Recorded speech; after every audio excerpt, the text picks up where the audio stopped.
Today, let's talk about sexually transmitted infections, or STIs. These are caused by organisms that can be passed from one person to another during sex or intimate contact. It's usually passed between partners during unprotected oral, vaginal, or anal sex. And some can be passed by skin-to-skin contact. Using condoms and other barriers lowers chances of transmitting STIs. The first STI we'll talk about is chlamydia. It's caused by a bacteria called Chlamydia trachomatis. It can occur in the penis, vagina, internal and external genitals, anus, throat, and eyes.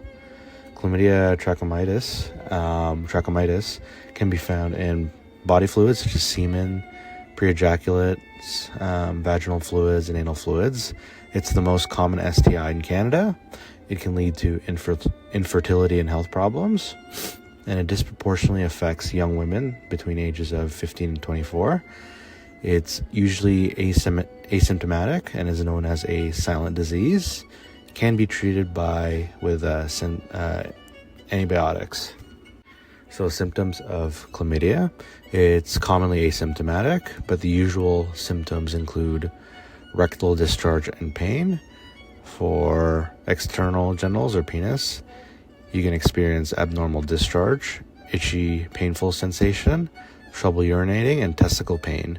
For internal genitals or vaginas, you can experience abnormal discharge and bleeding, lower abdomen pain, and pain during sex. For anal chlamydia, you can experience abnormal discharge and pain in the area. Other symptoms include sore throat and swollen eyes. Some complications of chlamydia, if untreated, can lead to HIV, pelvic inflammation, epididymitis, which is swollen testicles, infertility, and ectopic pregnancies. Transmission occurs through the exchange in body fluids, can be spread through sex toys. You can spread it while asymptomatic, and it can be passed to children during childbirth. Incubation of chlamydia is 2 to 6 weeks.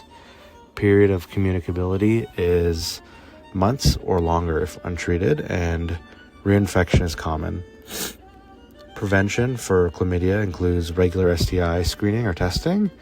If you have new sexual partners or open relationships, use of barriers such as condoms can reduce chances of transmission.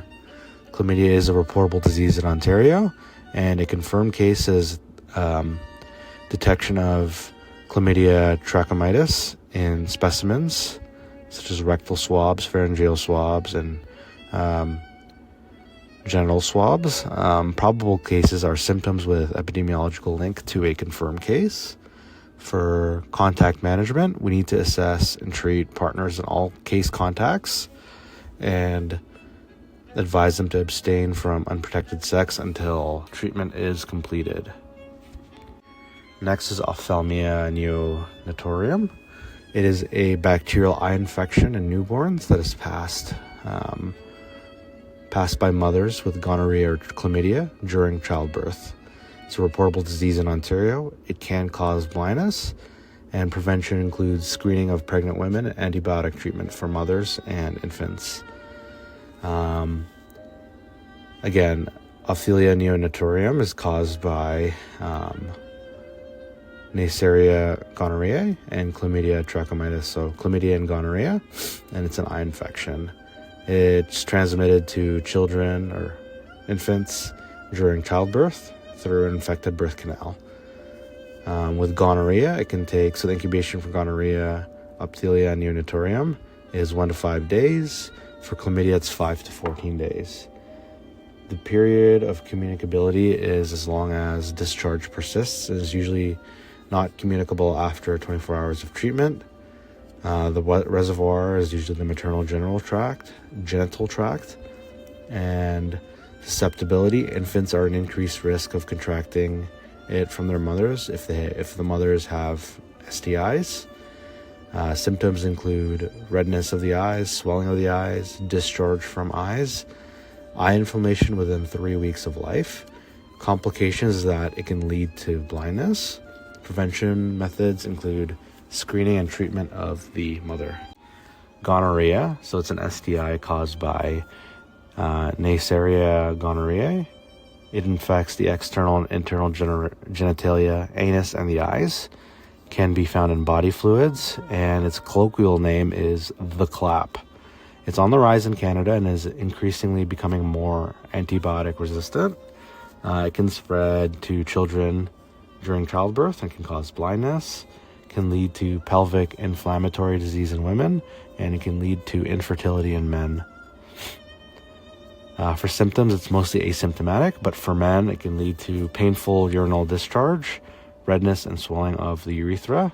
For females, it can lead to abnormal discharge and bleeding after sex, and in infants, it can lead to blindness. Transmission, so sexual contact through oral, vaginal, anal sex, or even sexual abuse in children. If it's found in children, we should investigate for sexual abuse. Neonatally, can be spread children through childbirth. Also, failed treatment can lead to reinfection of gonorrhea. Period of communicability can be for months if it's untreated. And people at high risk are sex workers, sexually active youth under 25, men who have sex with men, street-involved youth, so drug users and I guess homeless people, and people with history of STI infections. So a confirmed case of gonorrhea is a positive lab sample isolating Neisseria gonorrhoeae. Probable cases are symptoms plus an epidemiological link. Prevention and control measures include education on safe sex, condom use, and regular screening for early detection. Next, I'm going to talk about the human immunodeficiency virus, or HIV, which can also lead to AIDS. It's caused by a virus that causes the attack on the immune system. It's manageable, but if untreated, human immunodeficiency virus can lead to AIDS, which is acquired immune deficiency syndrome. So, HIV has 3 stages, which culminates into AIDS. Wasting syndrome, which is unwanted weight loss of more than 10% of the body weight, is like a main symptom of HIV. But the 3 stages are primary acute infection, chronic symptomatic infection, and 3 acquired immunodeficiency syndrome, which is AIDS. Number 1, primary acute infection is fever, rashes, sore throats, fatigue, headache, and oral ulcers, as well as genital ulcers, weight loss, again, wasting syndrome, which is weight loss of more than 10% of body weight, nausea, vomiting, diarrhea. HIV in the blood during primary acute infection is very contagious. The next stage is chronic symptomatic infection, also known as chronic asymptomatic infection.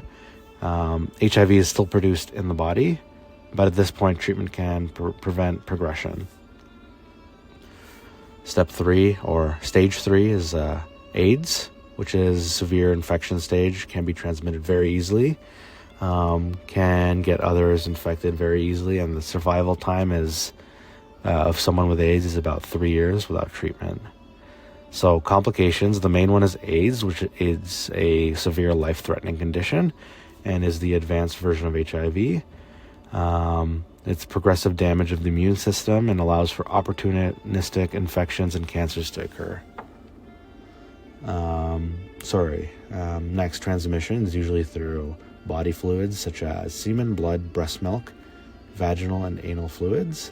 Can be spread through unprotected sexual intercourse, contaminated needles and syringes, organ transplants, and it can be transmitted mother to child. The incubation period of HIV to AIDS is 1 to 15 years. The period of communicability. Early infection of HIV can have high communicability. Early treatment can reduce communicability and can be managed with treatment. So high-risk people for contracting HIV include children of HIV-positive mothers, intravenous drug users, men who have sex with men, sex workers, those with many sexual contacts. So, again, AIDS symptoms are recurring bacterial pneumonia, Invasive cervical cancer is an indicator of AIDS. AIDS victims are an increased risk of contracting cryptosporidiosis, tuberculosis, toxoplasmosis, recurring salmonellosis, lymphoma, and wasting syndrome due to HIV. Confirmed cases. So for children with HIV, it's detection of HIV DNA or PCR tests, 2 antigen tests, or HIV isolation culture. So for adults with HIV, the tests include HIV antibody detection and HIV isolation cultures. For AIDS, it's a confirmed case of AIDS is someone that's HIV positive and someone who has a definitive diagnosis of AIDS. Indications and limitations. Children with mothers that are HIV positive should have a second test done as well. All negative tests should be repeated to verify the negative status. Case management. PEP is the highly active antiretroviral therapy, or HAART. This ensures that those that are positive remain in care. Referrals to testing and treatment. People doing high-risk behaviors should get support, and we should notify all partners. So, prevention and control measures, education about improved diagnosis, safe sex, safe drug use, offering screening to those known to have risky behavior, so drug use or many sexual partners, offer pregnant women confidential HIV testing, and IPAC procedures for body fluid contact. Next is the herpes simplex virus, known as HSV, or simply just herpes. It's an STI that occurs on skin, around or inside the penis, vagina, anus, or mouth. It can be a condition that comes and goes, can be managed, and can be transmitted via skin-to-skin contact. When infected, the virus can stay inactive inside the body. It can become active from time to time and show up as symptoms, and it can lessen over time. HSV-1, they are known as cold sores, can be passed orally or through oral sex or kissing. HSV-2 is the STI herpes. It's more common in the genital area. It can be passed through anal or vaginal sex. Incubation period of herpes can be 2 to 21 days from sexual contact. Symptoms include, for primary outbreak, So for symptoms, there's the primary outbreak, which is the first time you get symptoms. And it manifests itself with itchy, burning, tingling, blisters, swollen glands, fever, body aches, severe flu-like symptoms, and it can lessen over time. Symptoms can also be triggered because, again, herpes can be recurring. So triggers can be sun exposure, lack of sleep, skin irritation, or alcohol use. Complications include higher risk of transmitting HIV, frequent outbreaks, eye herpes, and even brain infections. So for treatment, symptoms usually go away without treatment, but treatment will accelerate the symptoms going away. Medication can lessen the severity of an outbreak. It can lower chances of spread too. Transmission can occur during vaginal or oral sex, sexual contact, skin to skin. Can be spread when asymptomatic, and it can be spread from mother to child during childbirth. Prevention, you can be sexually active when you have an outbreak, but you should avoid skin-to-skin contact with areas with sores and regularly test for STIs. Syphilis, it's an STI caused by the bacteria Treponema pallidum, Treponema pallidum. So syphilis, it can lead to serious health problems, and cases are rising in Canada. Infection develops in stages, so primary, secondary, latent, and tertiary stages of syphilis. Each stage will have different signs and symptoms. Incubation period of syphilis is 10 to 3 months, but usually 3 weeks. And the period of communicability is when the moist ulcerations, lesions in secondary and primary syphilis are present. That's when it's communicable. Also, Important to note, during the primary, secondary, and latent stages of syphilis, syphilis is communicable. So symptoms of primary syphilis, again, the stages of syphilis are primary, secondary, latent, tertiary. Primary, you'd see one or more ulcerations or cankers, and it's usually 3 weeks after exposure, and it is infectious. Secondary stages of syphilis is we can see lesions going away, but rashes can develop on the soles and palms. You can experience swollen lymphs, fever, sore throat, and malaise. It can also lead to meningitis, headaches, and is very infectious. So latent stage, this is when there's no symptoms, but serology is positive for syphilis. It's still infectious. Tertiary syphilis is presenting itself with gumas of skin, which is punched out necrosis of skins, and it isn't infectious at this stage. So complications of syphilis are neurosyphilis and congenital syphilis. Neurosyphilis happens during the secondary, latent, and tertiary stages of syphilis, and it's when the bacteria infects the central nervous system. It can lead to dementia, changes of personality, and it increases the chances of contracting HIV. Congenital syphilis can result in stillbirths or premature births. Systemic complications can occur within 4 to 8 weeks of life, and it's transmitted mother to unborn child. Transmission, so sexual contact, so vaginal oral sex, kissing, can transmit through sharing needles, blood transfusions, accidental inoculations, so needle stick injuries, organ transplants, mother to unborn child, and through breastfeeding. So confirmed cases of syphilis. So for primary cases, it's lab confirmation of Trypanosoma pallidum from a canker, or lesions and positive serology, multiple lesions and positive titers. Secondary syphilis cases are lab confirmation identified from Trypanosoma pallidum from cankers and positive serology, symptoms, and positive serology or a titer. So for latent syphilis, this is when it's asymptomatic. So for less than a year from infection, you're asymptomatic.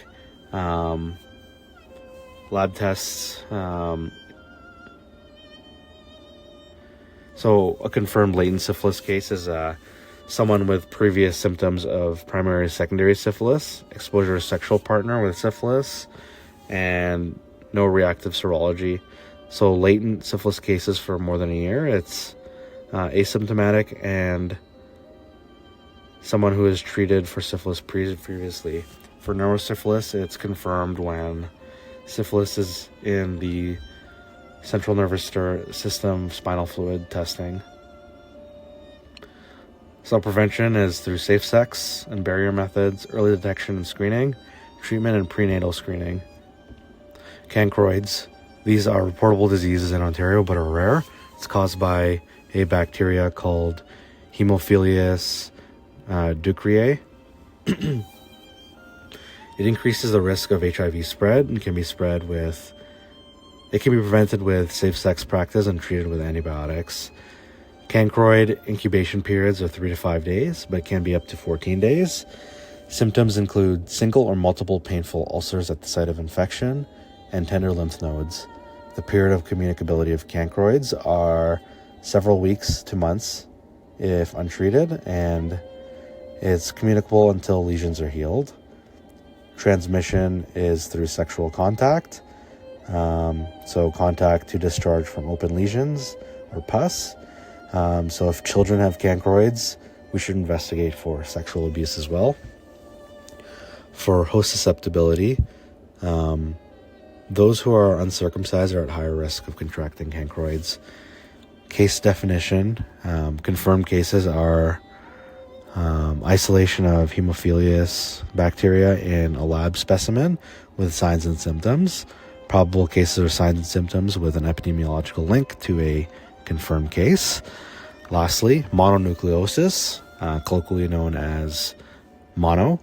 It is a contagious disease caused by the Epstein-Barr virus, or EBV. It's not reportable in Ontario, and it commonly infects teenagers and young adults, so college students. Its incubation period is 4 to 6 weeks.